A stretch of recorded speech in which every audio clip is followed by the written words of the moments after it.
my name is Kristin Kostka. I'm the director of the OHDSI Center at the Roux Institute at Northeastern University.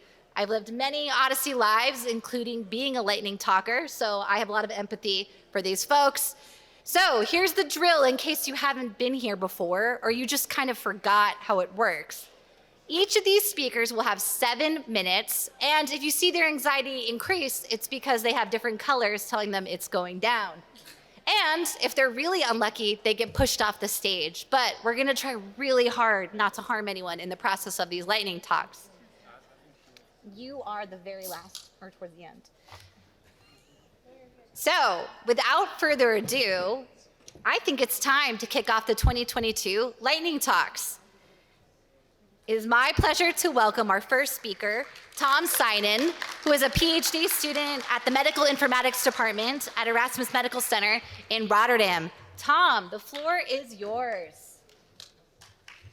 Thank you. Thank you, Kristin, for that introduction. So I will give you a short summary of our work into the disambiguation of ICPC codes, which we use to improve our concept mappings. And to start off with that, so in the Netherlands, at our department, we manage a large general practitioner database of around 2.5 Dutch patients. And that database has been mapped to the Opioid Common Data Model. And in the Netherlands, GPs use the International Classification of Primary Care to code the patient's conditions. ICPC for short, so that's where it comes from. So the thing is that the ICPC is not currently in the OMOP standardized vocabulary. So those have to be manually mapped to SNOMED in this case. And while most codes from the ICPC are quite easy to map because they can be quite mapped directly, there are many codes that are more difficult to map. And that's what we focus on ambiguous ICPC codes. And you can see a few of these examples here. So for example, you have the fracture of hand and or foot bone, you have a atrial fibrillation and or flutter, or a malignant neoplasm in the colon and or in the rectum. And as you can already see, it's quite conspicuous, okay, what do they actually mean? So there are both multiple locations and multiple subgroups, so it's quite unknown how do you map these. So currently, these have been mapped to both different options. So for example, a fracture of hand and foot bone is currently being mapped to both the fracture of hand and fracture of foot. But that is of course not something that the GP wanted. They just wanted to have a fracture of hand or fracture of foot, or maybe both. So this is a problem because it's inaccurate and creates a lot of different noisy data. So we found that it's actually possible to map these single codes, to map all these individual single codes of individual patients in the database by just consulting the free text around these different codes. However, so for example, for the code of fracture of hand and foot bone, you can just map it to hand, you can map it to foot individually if you just look at the text, or to both. However, if you have to do this for all the different codes in the database, which are basically just thousands of codes for every individual ICPC code, it takes too much time. So I thought, like, hey, is it maybe possible to do this automatically? So, and treat this problem as a classification problem and just predict the right concepts for every concept in the database, given the surrounding data, and especially the text data. So to try this out, we just took all the different codes of a specific concept. So this is the fracture of hand and foot, you can see here, and we split it into a training and a test set. The test set was then manually validated, just we looked at, okay, is this actually a hand or is it actually a foot, to enable the evaluation of all the different models that we can make. So the first model that we built was actually just very simple model. We just looked at, okay, do the words hand, wrist, or finger for a hand fracture or foot, ankle, or toe appear in the text, and so we can say, okay, this is a hand or this is a foot, and we can evaluate it on the test set. What we also did is that we applied these simple rules to the training data, basically creating a silver annotations, and using these annotations, we built trained individual classification models for each separate subcode. And we also evaluated those on the test set. Then we looked at a different strategy by just taking a subset of the training data and annotate all those different observations, and using these observations also train each separate models. And same as we did for the second model, we apply the first model that we trained, apply it to the observations that had been annotated and train a model on that as well. So basically, with model 2 and model 4, we generalize over the first model and see, so we can see what the effect of that is. So now we in total have 4 different methods that we can compare, and that was what we did. So here you can see the results for the classification of the fracture of hand and or foot bone for both the hand and the foot. We evaluated those for using the AUC and the AOPRC metrics. And on top here, you can see the models using the target-based rules, and below that, using the models using the annotated observations for different numbers of n. So the first thing you can see is actually just using this very simple target rules, just hand, ankle, foot, you can have quite a good model already in the 0.9 AUC. And just generalizing those models using the training set already gives quite a good increase of performance. Then if we look at the use of annotations, then you can see that only using 100 annotations, we get already a very good model. That is already much better than the simple rules that we used. So this model already learns more intricate rules than the rules that we defined ourselves. But that is the case for this problem. But if we look at a different problem, for example, the classification of a malignant neoplasm in the colon or in the rectum, then we see it's more difficult already. So here we only add 200 or 300 annotations. We get a model that is better than just these simple rules. So to aid with the annotation, we also built a lightweight Shiny application that runs directly on the CDM, and also uses active learning to sort observations with its goal to minimize the number of annotations that we have to go through. And it also features a way to visualize the feature importance, so we can directly see, okay, what are the different words that the model thinks it's important to predict this specific subcode as this code. So to conclude, we found that it is possible to automatically classify individual ICPC codes into narrow OMOP concepts using different methods. And we can actually just use this to create these different concept mappings or actively improve upon them. But there is a performance difference between the different ICPC codes and between different modeling methods, so there's more research to be done there. But for more information, discuss future steps, or if any questions, please meet me at my poster on that side of the room. And I'd like to thank you.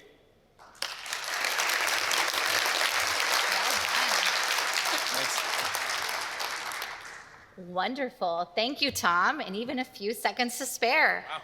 Next up, we have Dr. Azza Shoaibi, an OHDSI collaborator from Janssen R&D, and a dear friend who is very nervous, so give her a round of applause to get rolling.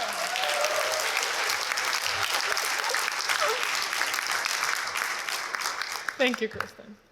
So in December of last year, Patrick declared that the next February gonna be Phenotype February.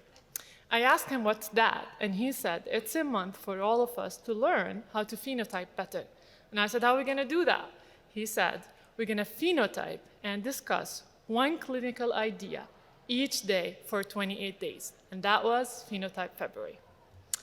So we all agree that phenotypes are fundamental elements for any real-world analysis we do or any study we publish. Now, the reliability of the evidence we generate depends on the validity of these phenotypes. Yet, the science of phenotype is pretty much immature, relatively speaking. For example, in this community, we have guidelines and best practices and end-to-end packages and tools of how to do estimations, predictions, and characterization studies. Yet, when we talk about phenotypes and measurement error, it's something that we usually address in our limitations section. So what did we do to help in this problem? In Phenotype February, we started the discussion for 28 phenotypes in 28 days. We first agreed on the 28 phenotypes we're going to address. We voted on the ideas that are listed on the slide. Then, OHDSI collaborators signed up for 1 phenotypes or more to work on designated days. They followed a 5-step process. They came up or authored or provided a clinical description for the phenotype they worked on. Then they looked at the literature of what existing cohort definitions or phenotypes for those ideas. Then they used OHDSI tool to build cohort definition and evaluate those definitions. Then they shared their finding results and discussions in a OHDSI forum post. So every day for 28 days, we had a new thread for new phenotypes. Now, other members of the community joined the discussion by exploring the cohort definition, looking at the results, adding their ideas and insights and prior knowledge, but also they could execute these cohort definitions in their own data, run cohort diagnostics, and evaluate those cohorts in their own data. So by the end of the month, we ended up with 15 phenotypes that were fully and collaboratively developed, evaluated, and discussed. And we had them all in a special Shiny app that anyone could download and use. But along the way, we learned a few lessons. Now, at that part of the room, you're going to have there's a poster that has the full thematic learning of what we learned in Phenotype February. I'm going to use the 4 minutes left to cover a few of those. So let's talk about some learning we identified on the phenotype development side of things. The first strategy or tip we got out of Phenotype February is that when we phenotype, we should model the clinical idea, not the analytical use case. So for example, if you're phenotyping a clinical idea that can reoccur in your cohort definition, you should have an exit strategy or exit criteria that allow people to exit and re-enter the cohort, even if the study you're working on is only interested in the first event. Second, code selection is a clinical choice, but the material consequences of these choices need to be evaluated. Now, many people in our field think of phenotypes as code lists, and that usually results in many theoretical discussions and debates on which codes to include and which codes not to include. Now, we believe that these choices need to be guided by the clinical description. However, these choices need to be evaluated by looking at the patient's composition that results based on these choices. And something like cohort diagnostics can allow you to do that. Notions like primary position, those are notions that are commonly used in existing phenotypes in the literature. But the implementation and how we implement this across data sources is not clear and vary from one researcher to another. So we believe in our community, we have an opportunity to standardize these notions in a way that should capture the essence of these ideas across different multiple data sources. Another opportunity for us is to systematically assess multiple look-back periods and recommend one. This is related to phenotypes, where we're trying to capture a true new event or a first event for a person. One notion of to do that is to require a look-back period. How long is that look-back period is unknown and can affect the sensitivity of the phenotypes. So we, as a community, can answer a question like that. Let me move to phenotype evaluation. One of the strategies we learned is that one should evaluate all types of phenotype of measurement error. Commonly, people think of measurement error as false positives, but that's only one type of measurement error. We should also think of sensitivity and index event misclassification. Now, in OHDSI, we have multiple tools that allow us to have a sense of these measurements error. We can use patients' profiles and review them to get a sense of the clinical validity of the phenotypes. We could use cohort diagnostics that explore large-scale characteristics of the people who make it through certain cohort definitions, and then use those characteristics as a diagnostics to compare the observed trend with what we expect given the disease. Phe Evaluator is another tool that allows us to estimate measurement error, understand the trade-off between specificity and sensitivity. While these tools are nice and we're coming close to a process, there are challenges that surfaced out. The choices we are making based on these tools and following this process are still subjective. It's time-consuming, which threatens the scalability and the reproducibility of this process. This is why one debate that surfaced out, which Patrick talked about and Martijn talked about before, is what objective diagnostics can we have to apply to determine a fitness of use of a phenotype. I'm going to finally leave you with 3 main messages. Phenotyping is complex, time-consuming, and multidimensional. It really requires exchange of knowledge and ideas between people with different backgrounds. We believe that we are getting close into a standardized process, but we still need to collaborate really nicely all together to come up with diagnostics, objective diagnostics that can help us understand the measurements error of our phenotypes. Finally, I really hope that next time you phenotype, you don't go and just pick a code list or think that chart reviews is the only thing you can do to understand your measurement error. Thank you.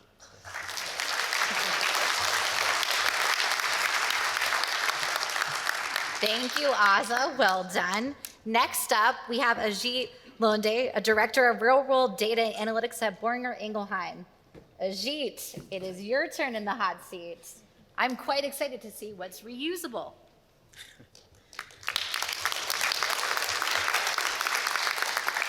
Thanks, everyone. Good afternoon. Today, I'll be talking about a new feature in Atlas known as Reusables. It's in Atlas 211 and above. So as we all know, in Atlas, we have criteria logic and attributes that are the building blocks of cohort analyses. So we have different domains of conditions, drug, procedures, et cetera, that are the building blocks, along with attributes that we can use to qualify those building blocks with temporal types of considerations or demographics. And from that, we can create some pretty complex cohort definitions, as illustrated by these really great graphics from the Book of Odyssey. So thank you, Book of Odyssey people. Now, I've been using Atlas for a while. I've considered myself pretty experienced with it, but I do encounter challenges from time to time. So one challenge I'd call out here that I think was the basis for Reusables was in 2020, I worked on a study on the natural history of COVID-19, like everybody else here. In that study, we were wanting to focus on patients hospitalized with COVID-19. Now, this is 2020. We're using near real-time data. It's a very changing, landscape. So we needed a cohort definition that could actually satisfy what we're looking for. So first, we're looking at patients hospitalized with COVID-19. We don't want to include patients that have other reasons for being in hospital, trauma, labor and delivery, and a laundry list of other reasons. We decided to exclude those patients. Second, in terms of actually identifying those patients, early in 2020, we didn't have the diagnostic coding for COVID-19, so you have to use proxies. Then you start getting diagnosis codes, you start getting lab tests, and so again, another laundry list of criteria to consider for how to identify COVID-19 patients. And so before long, you actually get a pretty complex definition. There's probably more complex definition than this, I'm sure of it, but it gets to be kind of cumbersome to actually build these kinds of cohorts and really do so with accuracy.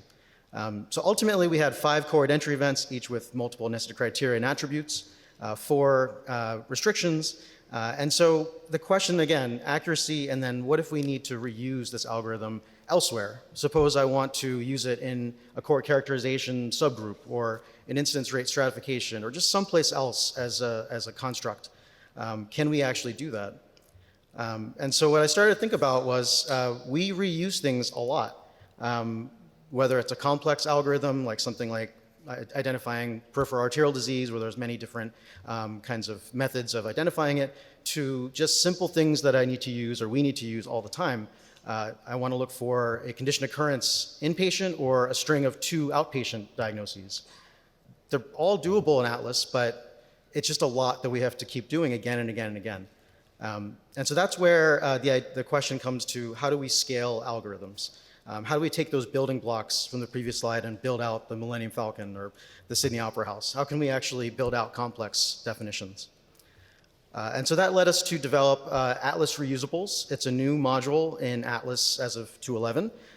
And so if we take that 1 inpatient, 2 outpatient example, I mean, I can do that in Atlas all day, but should I? Should I continue to go through the same motions again and again?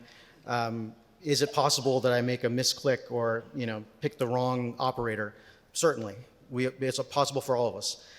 So with Reusables, we can actually kind of try to short circuit that a bit and create a reusable algorithm, 1 inpatient or 2 outpatient, with a specific condition occurrence, and write it once and use many. which is a very important software principle, and a principle I think OHDSI agrees with.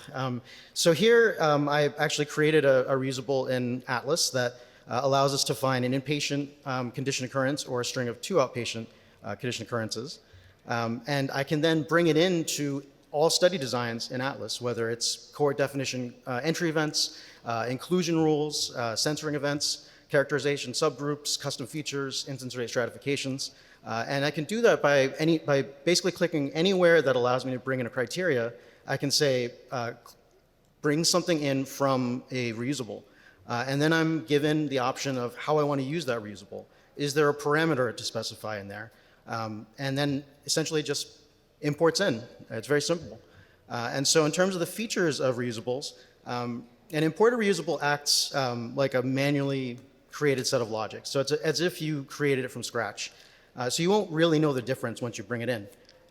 Because we're bringing in the reusable logic kind of by value, not by reference, it's compatible with all versions of Atlas. It'll work with the existing CIRCE library and the technical readout through JSON. So it'll work with everything that we have today. As I mentioned, we can parameterize algorithms that you design there with design time tokenization. So suppose you have something where you created 3 parameters in your reusable. Once you bring it in, you just fill in the blanks with your concept sets. And this last point I'm particularly excited about. You can string together 1 or more reusables together. So you could build multiple pieces of an algorithm as separate reusables and then bring them all together as one construct. So that means that you can actually, really take things piecemeal and ensure accuracy. So in conclusion, reusables are a powerful new method in Atlas for streamlined design and reproducibility. They reduce design complexity and improve study design accuracy. So with that, I'd like to thank my co-authors, Brad from Simulstat, the Odysseus team, Greg, Alexei, Anton, Sergey, especially for the ability to string together reusables. That was their idea, so I want to thank them for that. And special thanks to my Amgen manager, Deborah, and the tireless open source development efforts of Chris and Anthony. So thank you.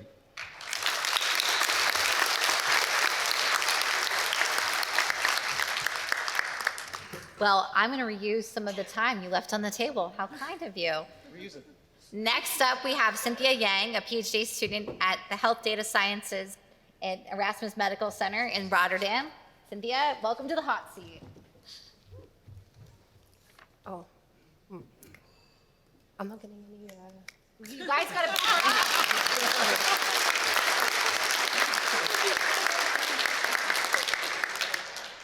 Hi, everyone. My name is Cynthia Yang, and I will talk about a scoping review that I've been working on with Jenna Reps about best practices for prognostic model development using observational health data.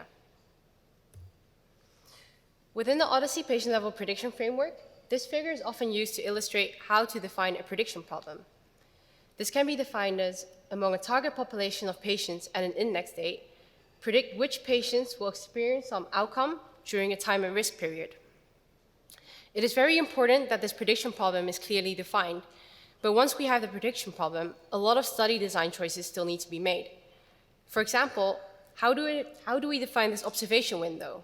Or what patient information from prior to index, such as conditions or drugs, do we want to consider for developing a model?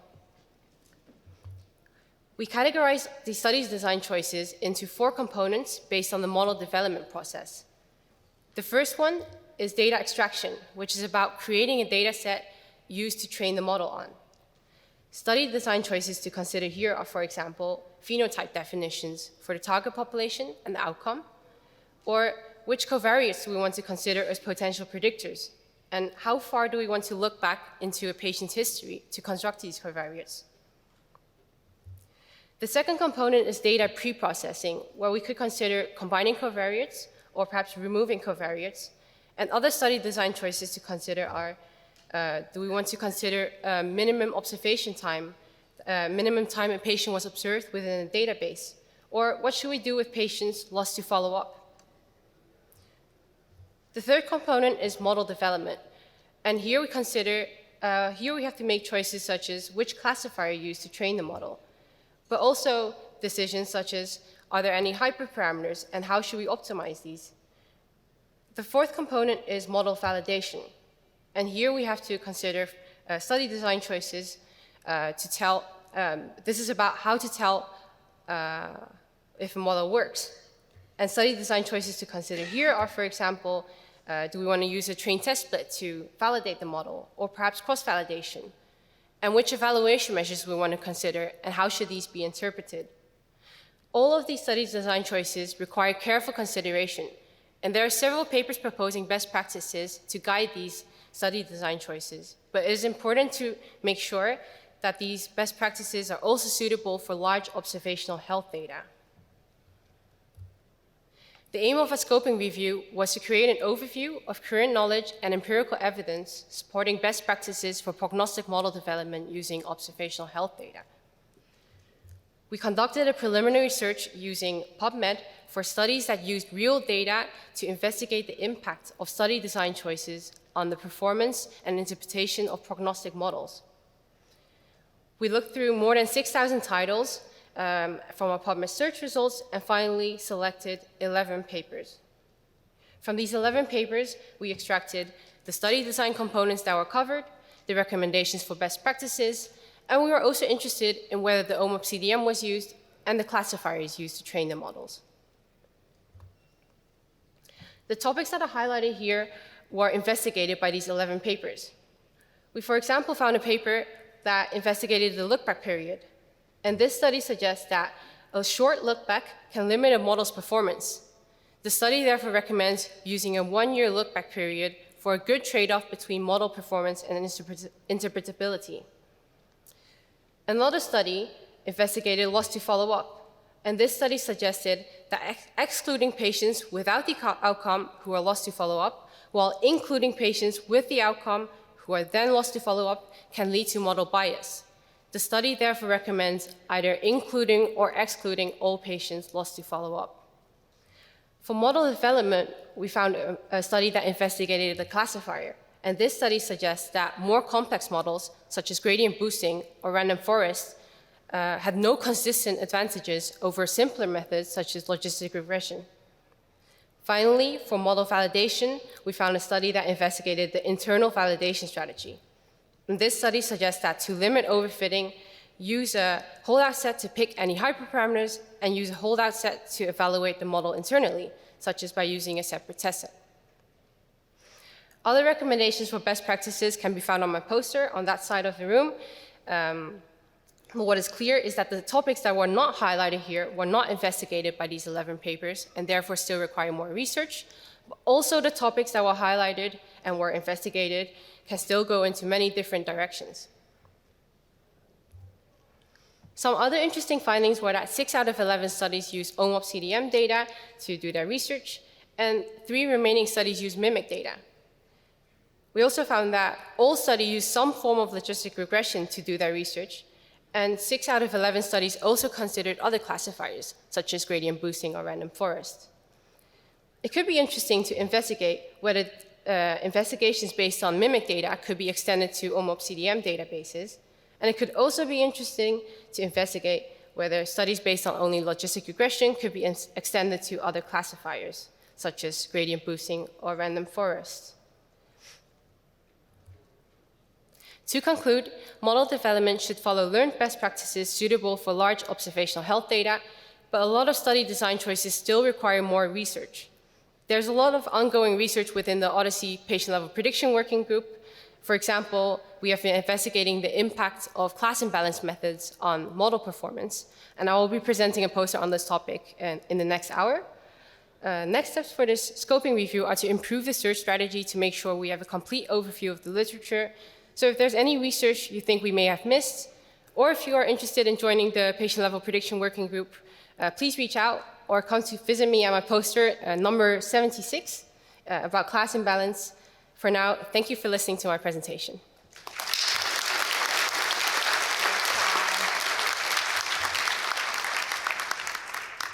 Excellent job.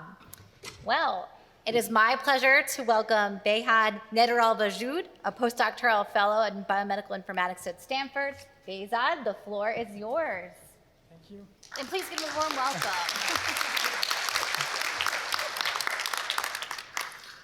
Hello, my name is Behzad Naderalvojoud. I'm a postdoc research fellow at Stanford University. Today I'm going to be speaking about our methodological research on machine learning approach for identifying patients at risk of prolonged opioid use following surgery. In this study, we have focused on opioid use because of its serious complications and risk for prolonged opioid use and abuse. And we are going to answer the question of how well would machine learning be generalizable and be able to identify post-operative patients at risk of prolonged opioid use based on EHR data. In the literature, we have various solutions. However, in this study, we have focused on machine learning approach and addressed the problems. The problems exist in this approach, such as developing models by non-standards data, the generalizability of machine learning models, and the biases we may have in data representation and validation methods. This study only focuses on methodological aspect of the research to identify prolonged opioid users, including model development and evaluation. However, the generalizability and external validation are being conducted in our ongoing network study called PURPOSE. To achieve our goals, we have used OMOP Common Data Model and OHDSI method libraries called HDSI. The reason for using HDSI is that it provides transparency and standardization for model development and validation that increase the trustworthiness of AI approaches. Let's look at the methods. We define the problem as predicting any opioid drug exposure at a 3 months time at risk based on 6 months observation period prior to the surgery. For model development, we have used HDSI PLP package through 4 main components that Cynthia mentioned. We started with data extraction and phenotyping by defining our target and outcome cohorts. Our target cohort is defined by initial event, which is patients who had a surgery between 2008 and 2019, and which we achieved and 7 inclusion criteria that we achieved 35,000 patients, and finally patients who received at least 1 opioid prescription between 3 and 6 months after surgery were included in our target cohort. We have used two concept sets, one for opioid prescription and another for surgeries. The next 2 steps of data extraction are related to define covariates and population settings. We have used 13 types of CDM covariates, including demographic and clinical features. In population settings, some parameters are considered in the cohort definition. However, we define the majority during the model development. The last part of the methodology is related to model development and evaluation. We have adopted 5 machine learning algorithms with different learning techniques. For model evaluation, we have used standard metrics such as sensitivity and specificity, as well as ROC and precision and recall curves. For validation strategy, we have used tenfold cross-validation with grid search strategy to find the best hyperparameters, and we conducted the PURPOSE study, network study for external validation. We reported our results through the performance metrics and discrimination and calibration plots, and according to our results, the logistic regression and random forest achieved the best AUC value of 0.74. Showing a good discrimination and superiority of the regression and bagging approach over the other techniques. Furthermore, we see logistic regression and random forest produce more calibrated risk probabilities that shows their reliability in identifying the risk of prolonged opioid users. And finally, we observed that the naive bias outperformed the other models in terms of accuracy and specificity, as it achieves the specificity of 0.88. It's concluded that the highest discrimination and risk calibration are achieved by logistic regression and random forest. And on the other hand, naive bias achieved the highest specificity. As a result, the combination of logistic regression and naive bias into a single ensemble learning model may provide a better balance of sensitivity and specificity. For our future work, which is related to our ongoing network study, we have focused on external validation across different risky subgroups such as diabetes and depression, and to increase the generalizability of machine learning models, we aim to use the federated and ensemble learning techniques to combine different machine learning models obtained from different CDM databases. And finally, thank you for listening, and feel free to contact me if you have any questions or would like to join our network study. The project materials are available in our GitHub repository. At the end, I would like to thank Dr. Tina Hernandez-Bossard, the project PI, and also Tina Seto, Priya Desai, and Dr. Curtin for their contributions to our project. Thank you very much.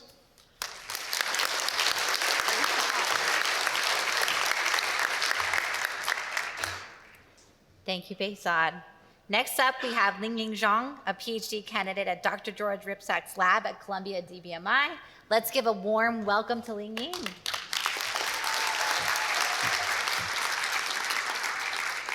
Hi, I'm Linying. Let's talk about health equity. Health equity is a very broad topic. Today, we focus on equity within clinical settings and specifically treatment allocation. Doctors' decisions on treatment can be affected by a lot of factors, including sex, race, and other sensitive attributes. And this raises concerns about inequity in healthcare. Our goal is to assess fairness of treatment allocation with EHRs. Let's consider a clinical example, coronary artery disease, CAD. Patients with CAD are at higher risk of having a heart attack.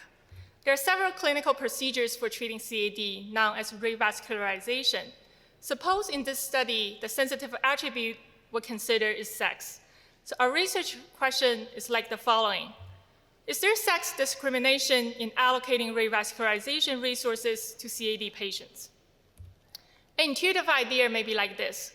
Can we compare the proportions of men who got the treatment to that of women? If those two proportions are equal, then there's no bias. This way of defining fairness is known as statistical parity in the literature. So we carried out this study, and we found that men were more likely to be treated. And this implies that there's bias against the women.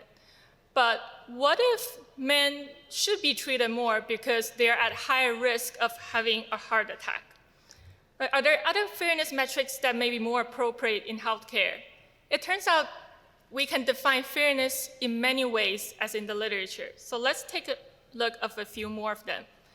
This metric, calibration, it includes an additional variable, the outcome, into defining fairness. So under this metric, the decision is fair if patients have equal chances of having men and women have equal chances of having heart attack given their treatment status.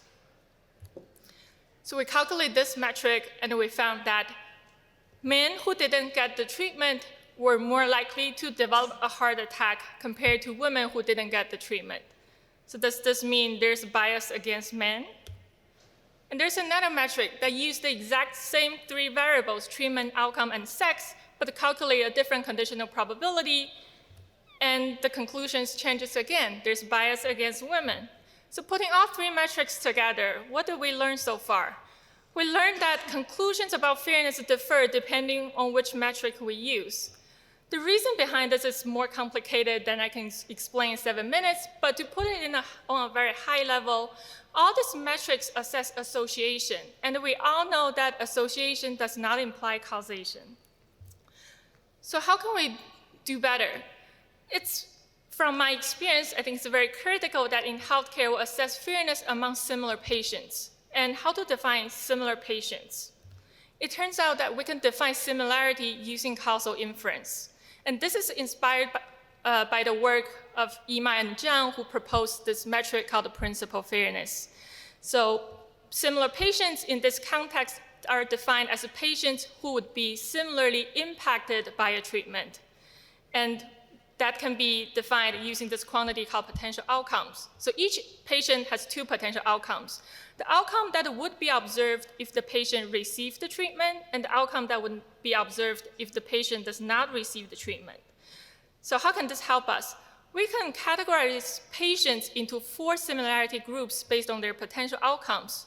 For example, stable group includes patients who would not have heart attack regardless of being treated or not. The treatable group includes patients whose heart attack can be prevented by having the treatment. The better without group includes patients who would be unfortunately harmed by the treatment. And the severe group include patients whose bad health outcome would now be reversed even if they get the treatment. So what's important is that within each of this group, patients are considered to be equally impacted by this treatment. And if we condition on patients from the same group, if the probability of getting treatment is independent of their sex, then the treatment assignment is considered to satisfy principal fairness. However, we only observe half of the potential outcomes in any observational databases like EHRs. So we need to first estimate the missing potential outcomes before we can compute this fairness metric. So we developed an algorithm under the Bayesian causal inference framework that allow us to first estimate the missing potential outcomes from data and condition on the estimates to evaluate fairness. So when we apply this fairness metric, this algorithm to the CAD example, we found that fewer women were men were more likely to receive the treatment than women across all 4 similarity groups, and it implies that there's bias against women. However, there's a lot more interesting work to be done in health equity research.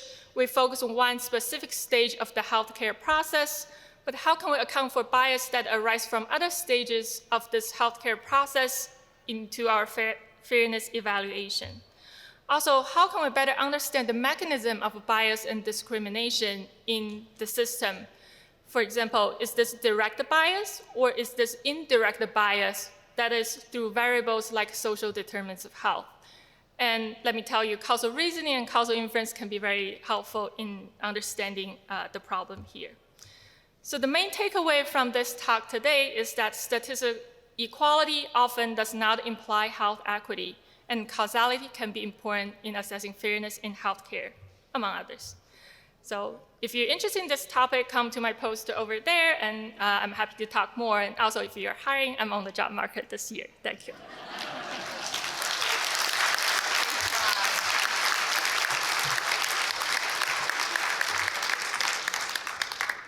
That was wonderful. Well, next up, we have Dr. Chul-Hyung Park from Ajit University. Welcome to the stage and give him a warm welcome. Hello, everybody. I'm Dr. Chul-Hyung Park from Azza University School of Medicine, South Korea.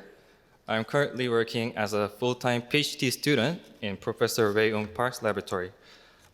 We are leading CDM in South Korea, and I'm going to talk to you about Radiology Common Data Model, R-CDM, which standardizes medical image data. And we use this in multi-institutional collaborative research. Yeah. As you all know, current CDM standardizes structured medical data.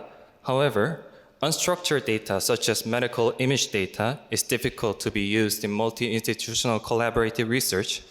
Therefore, R-CDM has been developed to standardize terminology and structure of medical image data. Me, Professor Chan, and Professor Reusables Park developed R-CDM and built R-CDM databases at multiple hospitals in South Korea. We have already published a thesis about R-CDM and won the grand prize at the Best Medical Informatics Conference in South Korea. It is actually working in South Korea. In this study, optical coherence tomography, OCT data was standardized. OCT calculates various features about retinal thickness by scanning internal structure of the eyeball. You can see the OCT data on the right side, and various values regarding retinal thickness are recorded in the data.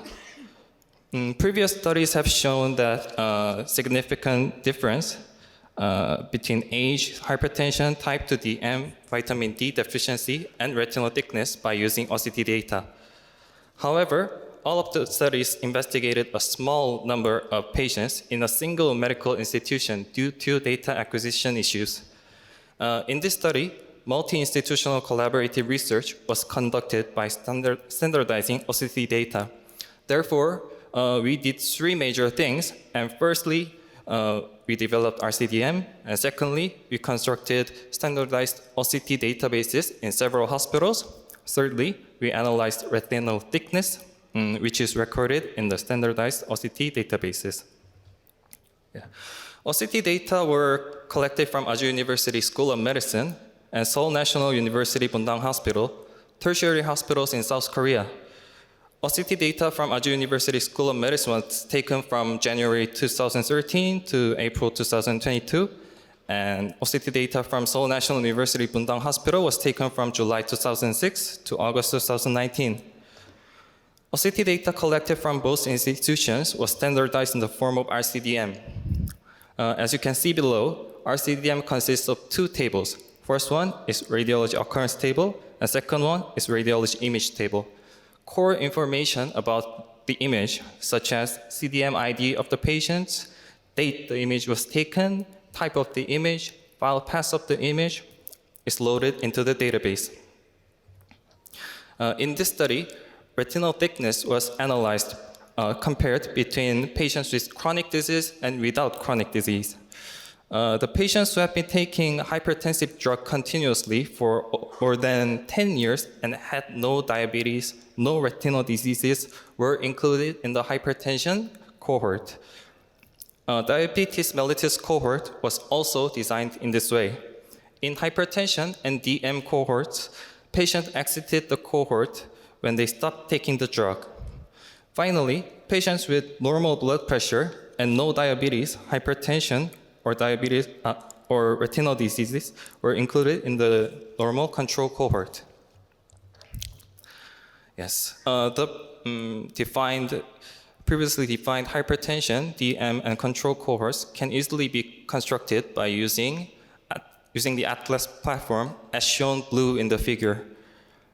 R-CDM was used to extract OCT data taken from the cohorts. The age and gender was matched through 1 to 2 propensity score matching method. It is necessary to extract retinal thickness values from OCT data by using OCR technique. Python's Easy OCR package and a machine learning OCR model developed by Seoul National University Bundang Hospital were used. Over 730,000 OCT data were standardized in the form of R-CDM. In this study, red and green colored OCT data was used for the analysis. Red colored OCT data contains central macular thickness, and green colored OCT data contains retinal nerve fiber layer thickness. They are different parts of retina. Among the 4 box plots, the 2 box plots located on the left are comparing retinal thickness between hypertension cohort and the control cohort. RNFL thickness and central macular thickness from hypertension cohort were significantly lower than those of the control cohort. The 2 box plots located on the right are comparing the diabetes cohort and the control cohort. There were no significant differences in retinal thickness between 2 cohorts. Yes. In this study, OCT data from 2 tertiary hospitals were standardized in the form of R-CDM. We found that the retinal thickness was significantly lower in the patients with hypertension for more than 10 years. It is meaningful in that multi-institutional collaborative research, which combines clinical and image data, can be conducted very efficiently. And thank you for listening to the presentation. We are doing studies using other medical image data, such as chest X-ray or brain MRI images, etc. So if you have any additional questions or would like to collaborate, please contact us by email. Thank you very much.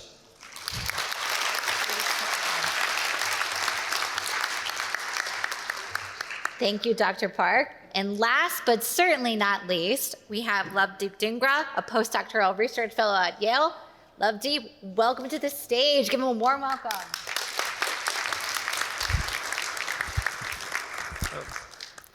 Thank you for the introduction. The pharmacological treatment therapy for type 2 diabetes has focused on managing the elevated blood sugar levels, with metformin being the most commonly used first-line agent. However, most patients are also started on second-line agents to reduce the elevated blood sugar levels. These second-line agents belong to a wide variety of drug classes, which all act by different mechanisms of action. Here, we focus on the 4 most commonly used drug classes. It should be noted that while all second-line drug classes are effective in managing the blood sugar levels, there is a substantial variability in the way they affect cardiovascular risk. Specifically, 2 promising drug classes of GLP-1 receptor agonists and SGLT2 inhibitors have been shown to have cardioprotective effects in patients with type 2 diabetes. In our study, we decided to explore the patterns of uptake of these 4 second-line anti-hyperglycemic agents. Our study followed a serial cross-sectional design capturing patients from 2011 to 2021. We captured data from 17 different databases across 8 different countries. The data included both claims and EHR data mapped to the OHDSI. We identified 4.3 million patients with type 2 diabetes with only prior metformin use without any prior second-line anti-hyperglycemic agent. We studied for the yearly trends in the uptake of second-line anti-hyperglycemic agents. We also compared the annualized change in the initiation of the cardioprotective agents, GLP-1s and SGLT2s, in patients with and without cardiovascular disease using slope interaction testing. As an anchor, let's start with the year 2021 to discuss the yearly trends. As you can see on these plots, on the x-axis, we have the various participating databases. I want to clarify here that I've mentioned the names of the countries only for clarity. When I say, for example, France, I mean the specific longitudinal patient database from France. On the y-axis, we have proportionate incident use of the individual 4 drug classes, with each of the 4 colors representing the 4 drug classes.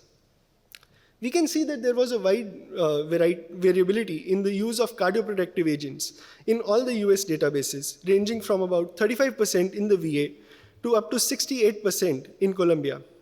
Similarly, the use of cardioprotective agents ranged from about 15% in France, and the uptake was up to 54% in Scotland. Talking about individual drug classes in patients with established cardiovascular disease, in these plots, we can see the calendar years on the x-axis and the proportionate incident initiation of GLP-1 receptor agonists on the y-axis.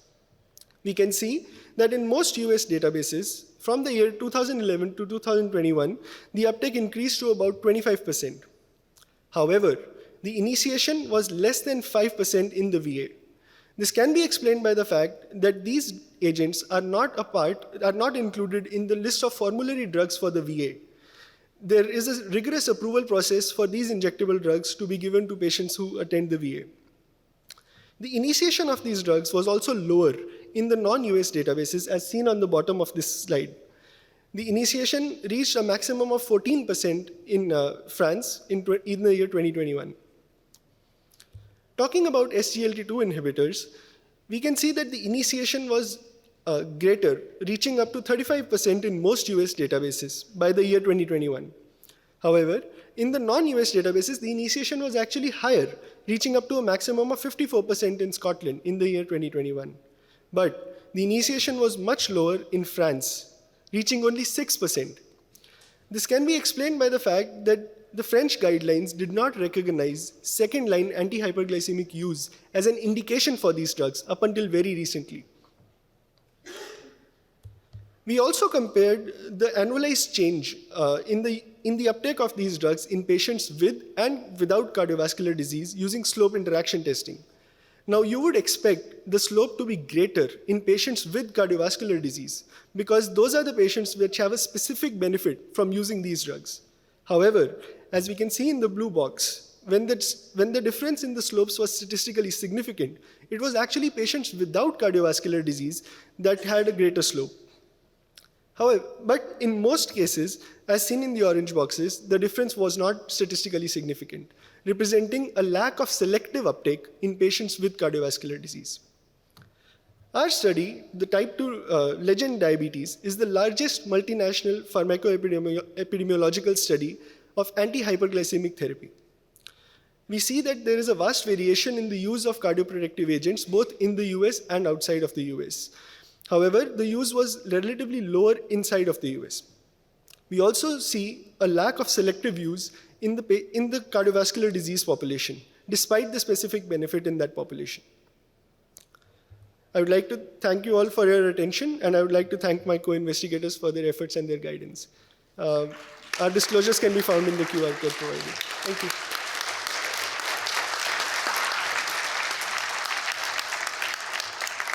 Whew, wow. I cannot believe how much content we just got through in an hour. Congratulations, you all. A round of applause for our speakers. Please, yes, please stand. You're wonderful. We should be giving you an ovation. Now, if you would like to ask them questions, they will have stations on the edges. Please feel free to visit them and ask them the tough questions you didn't get to ask now. And if you'd like to go on a poster walk, I have a few friends who will be coming up here. John, Anya, Melanie, and Rupa will be leading those. And I think you are off to the races to go explore in our next section of the Collaborator Showcase. Thank you all.